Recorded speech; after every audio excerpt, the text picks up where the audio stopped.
Thank you very much. It's an honor and a real thrill to be speaking here on the anniversary of the fall of the Berlin Wall. This event comes at a time when Germany is wondering how to navigate over the next few years, and so is the rest of the West. I could not have been at the wall on that day in November 1989 to experience directly the escape of the East Germans from the communism of the Soviet Union. Yet I was one of the many swept away by this astonishing event.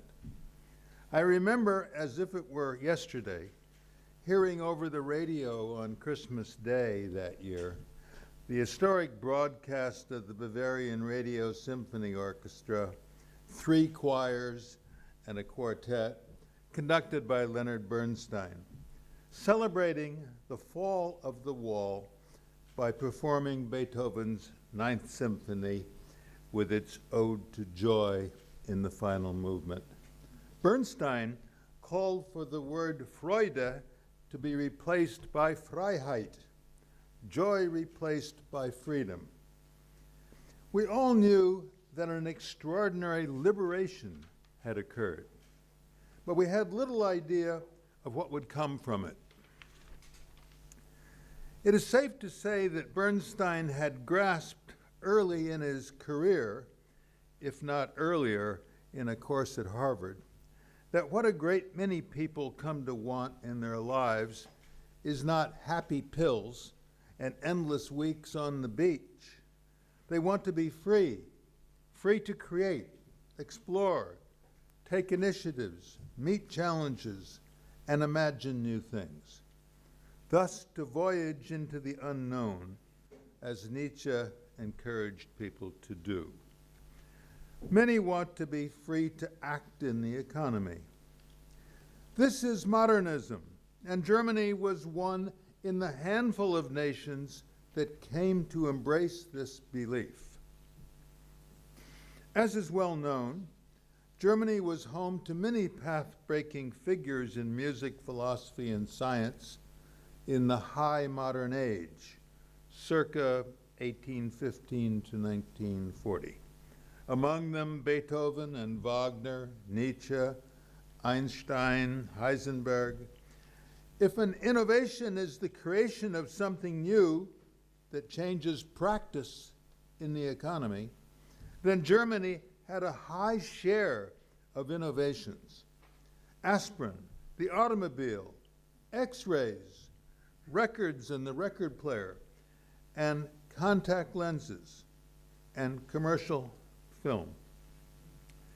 Of course, there cannot be much innovation in a country without a workable institutional framework.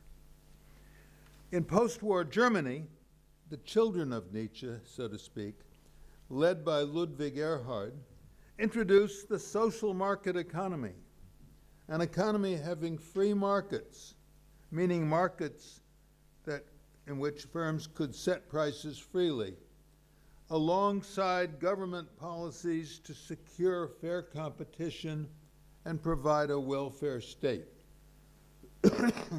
Proponents of this social market economy aim to make the economy competitive, which was a promising departure from the interventionism of the Iron Chancellor Otto von Bismarck in the 1880s and 1890s, and from the corporatism under the Weimar Republic, which was voluntary, and under the Third Reich, which was totalitarian. But despite the marvelous innovation of its glorious past, there is evidence that Germany has recently suffered a marked decline of indigenous innovation. The evidence is data on total factor productivity, thanks to the Banque de France, showing a sharp slowdown in annual growth from the period 1970 to 1990 to the period 1990 to 2010 in Germany, while there was no slowdown at all in America and little in Britain, that could explain the slowdown in Germany. Other data, this time from the OECD, show that in the 10 years, 1997 to 2006, the growth rate of total factor productivity in Germany was markedly lower than the growth rates in America and Britain. What is causing this pronounced decline of innovation in Germany? There are several hypotheses. A familiar hypothesis is that German corporations are extremely hierarchical. A consequence in this thinking is that an employee who has come up with a new idea, an idea for doing things in a better way, for example, may not be able to present the ideas to the boss or even the head of some lower department, and the bearer of the new idea may fear that a higher officer may take it as a criticism of his way of doing things. These hierarchies operate to narrow the possibilities of innovations bubbling up from the grassroots of society. Another hypothesis is that although the social market economy made a company free to raise its prices, a company is not very free to dismiss an employee for business reasons. Germany's Mitbestimmung, co-determination, gives workers the right to participate in managing the companies they work for, even decisions affecting the future of the company and its jobs. Also, people starting a new company in some established industry might not be very free to enter without encountering practices aimed to drive them out of businesses as soon as they started. And those who do enter an industry may find that the long-established firms are able to win advantages from the state. True, the EU Competition Commissioner, most famously Neelie Kroes, and now Margaret Vestager, have made strides to open up industries to greater competition. But it appears there are still mountains to climb. A group of German politicians is reported to have explained to the Chinese that we made markets social. These observations come from subjective observations of mine and others, and they are limited observations, of course. But there is some other striking evidence, and this shocked me a bit. The current issue of the annual World Bank report, Doing Business, ranks Germany 114 from the top in the ease of starting a business. In contrast, the US, in spite of the anti-competition practices in Silicon Valley, stands at 53. France even better, at only 30 from the top. Netherlands 22, UK 19, Sweden 18. My goodness, that is really quite shocking. So it must be said in this respect that the social market in Germany does not work to generate innovation as readily as America's full-fledged capitalism. But a less than optimal functioning of markets, insufficient freedom in other words, may be far from the main cause of the substantial loss of indigenous innovation and the rewards that typically come with it. Beside the matter of freedom, there is also the matter of desire. In Germany, over recent decades at any rate, it appears that relatively few people have been encouraged or inspired to create new enterprises or to create markedly better ways to produce produce them or better things to produce. The Mittelstand are proud of their continual improvement, of course, but total innovation in the economy has declined. In addition, there seems to be, among some people at any rate, distaste for joining a corporation under private ownership and control. The Berlin commentator Stefan Theil discovered from his study of school books that young students in Germany and France are taught to view private enterprises and market outcomes through lenses that are strikingly different from those in America, Canada, Britain, and Ireland. Theil wrote, "The history book on the 20th century used in French high schools describes capitalism as brutal and savage. Startups, it tells its students, are audacious enterprises and with ill-defined prospects." Imagine uncertainty. That would be blood-curdling. German high schools teach a similar narrative with focus on corporatist and collectivist traditions, nearly all through the lens of workplace conflict between capital and labor, employer and employee, boss and worker.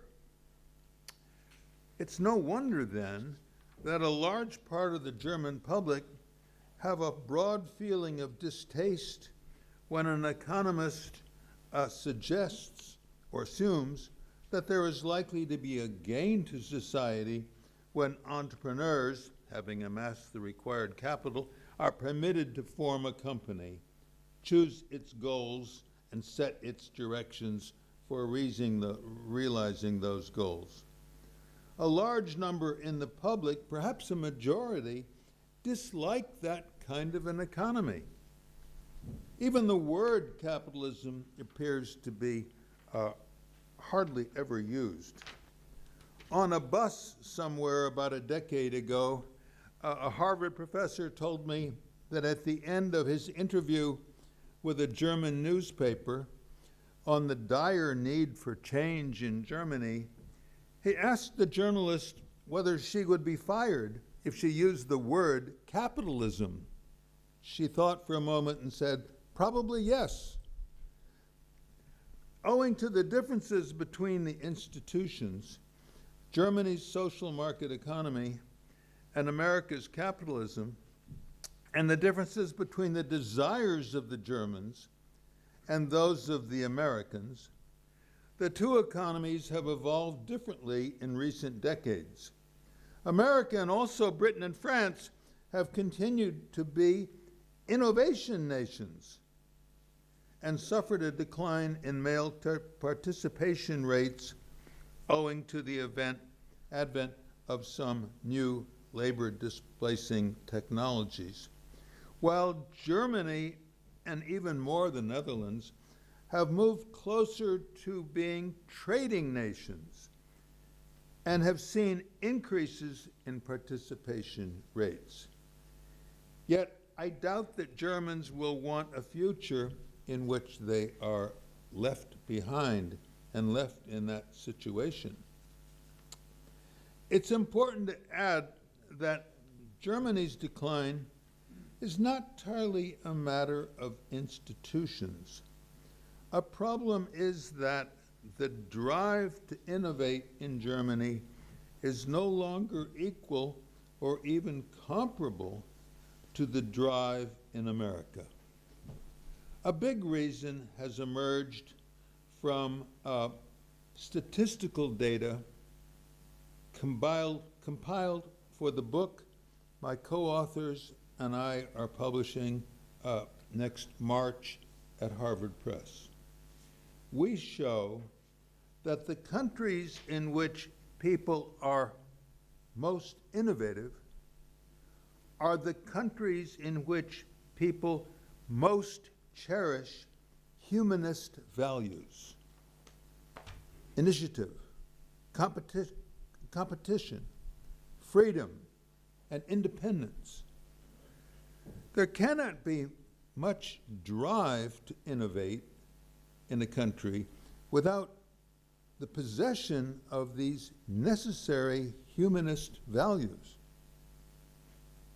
There is also statistical evidence that Germany does not value initiative, achievement, competition, economic freedom, teaching children to be independent, to the extent that the more innovation nations are, to the extent that the more innovative nations are, such as America. What ought Germany to do? I will briefly set out my thinking on this. First, in my view, a great many people in Germany will reap important rewards, material and non-material, if they shift their economy toward a deeper capitalism.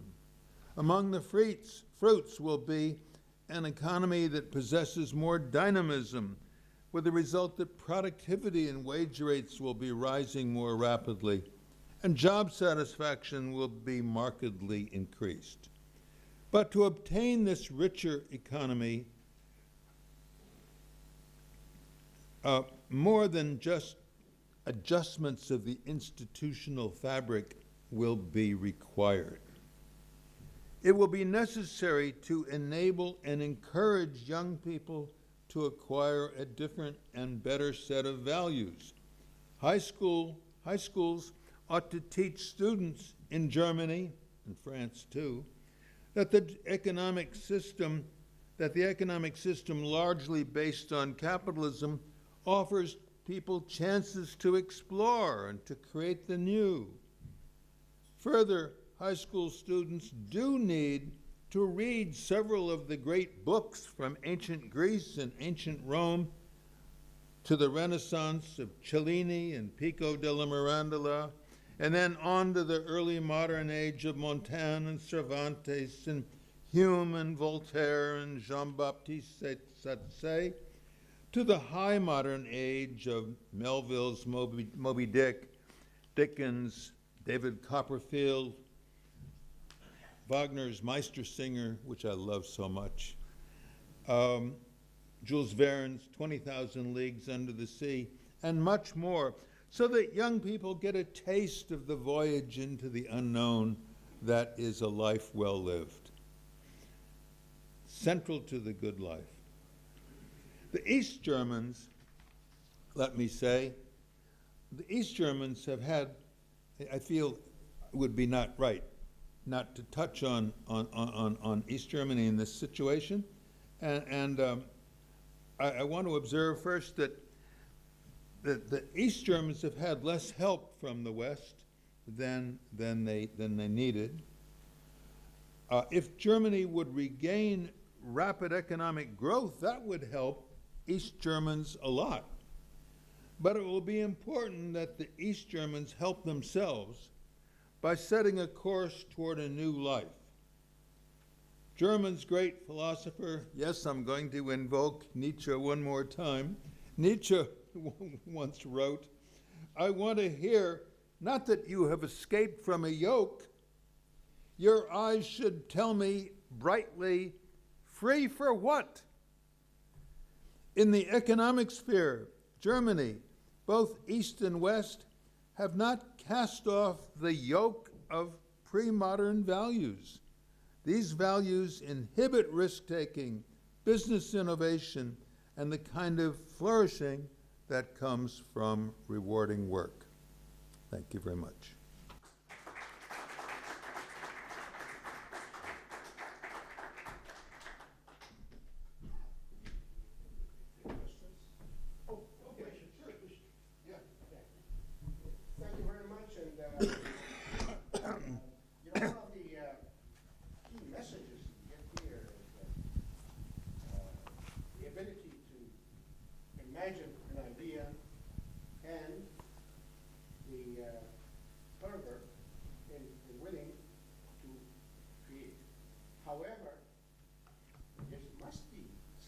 Inspiration to head that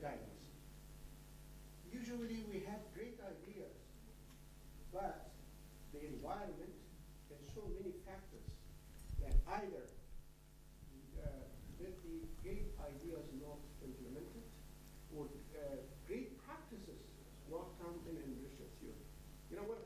This is we are teaching sometimes the development theory in development countries. And one of the ideas that I got from the graduate school, I said, underdeveloped countries is here, not in Chile. So let's see, we have a few minutes for questions. Please. Mr. Phelps, nobody better than you. Too many questions, but let's put two. Let's put two questions, yeah. My first question is, that is okay, yeah? It's okay. My first question is that for time being in the world, in the West, we have a technology and capital. Mineral resources are mainly located in Asiatic countries, well, in Arabic countries, in Russia.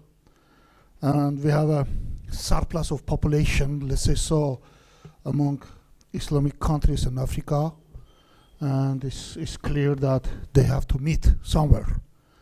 Nowadays, the problem is solving by the migration from Arabic countries, Africa, to Europe, to the United States, from Latin America. That's a sort of equilibrium. They see when there is a capital, they go there, you know. And the capital, technology, people, resources, they have to meet in one place. And we see that there is a huge migration. We see that there is an exchange of population. And my question is, what is going to happen? Can you repeat that? What is going to happen?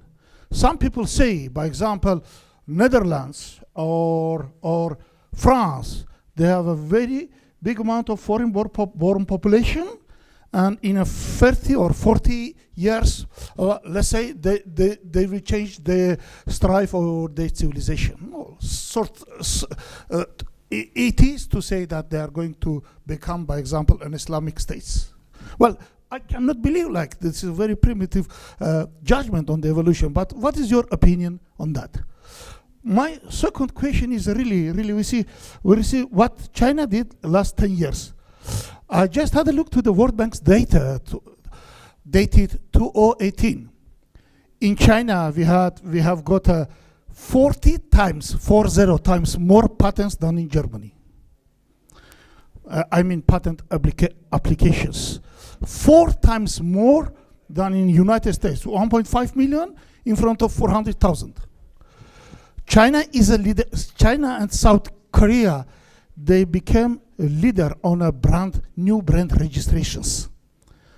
Many times, tens of times more than in Europe. 10 years ago, we were saying that, you know, these Chinese are cheating. But the new data shows that, of course, they started from the cheating, but now they are becoming technological empires. What is your opinion on that? What should Europe do in order? Well, you were mentioning that, like this, Germany is going to suffer a lot. What do you think on that? What do you think on this side of competition between the countries? Thank you.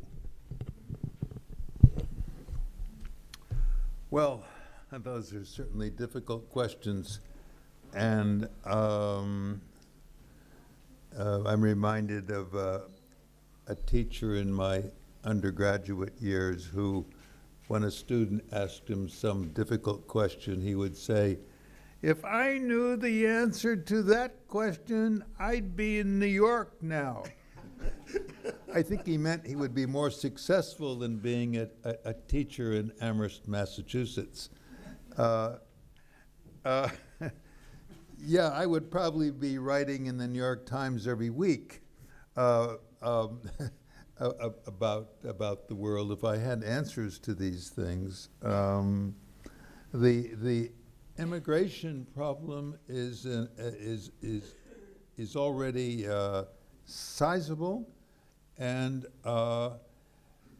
it will be even more enormous when there is when large populations have to move out of Africa because of climate change, and where are they going to go? It's mind-boggling and worrying and frightening for everybody concerned. So I don't have any solutions or even any real thoughts about that first question. About China, when I first started going to China, I imagined that they had no interest in indigenous innovation. And it's true at first that when I went around the country giving talks, I had difficulty getting them to understand that entrepreneurship is not the same as creativity.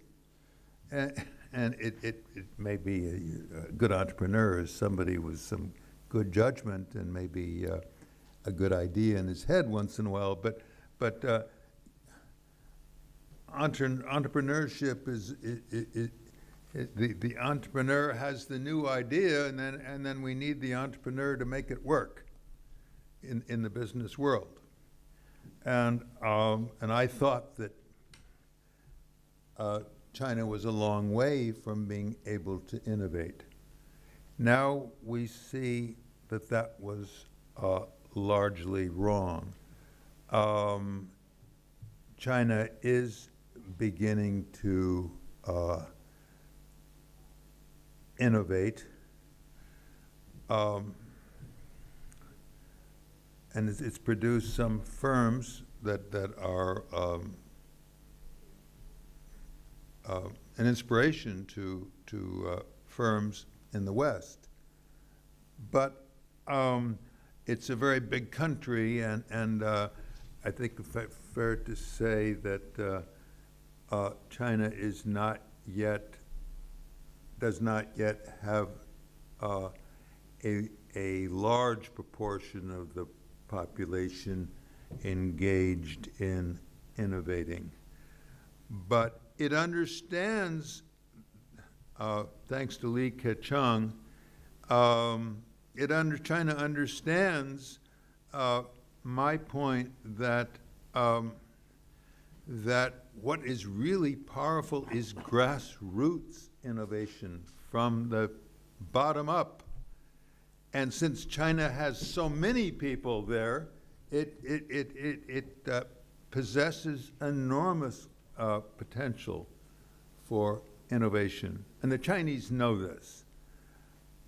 Whether or not their economic policies are going to work to push China in that direction rather than some other directions, I don't know. But certainly the potential that is there for enormous innovating. And these days, it used to be that innovations increase the returns to capital, but also increase the returns to work, to wages. Now, unfortunately, we've hit this patch in which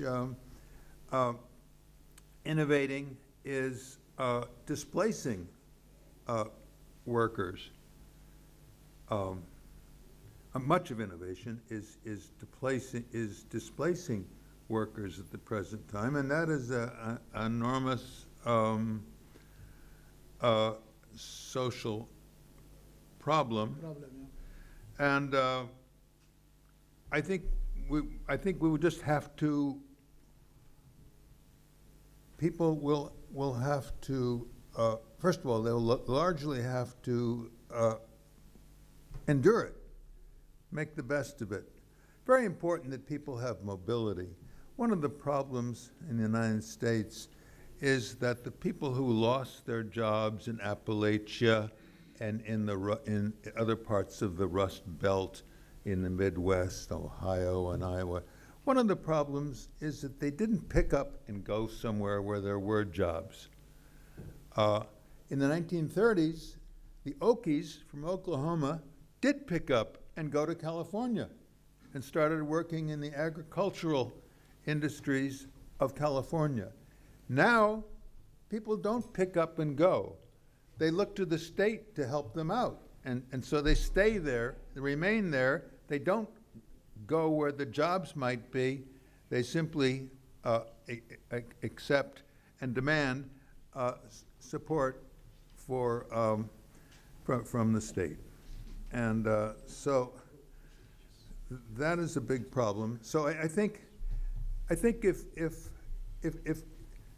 Germany will make it easier for the folks in East Germany, if Germany can get innovation started up again in a big way, in a widespread way in Germany, that would help. And likewise, the best solution in the United States for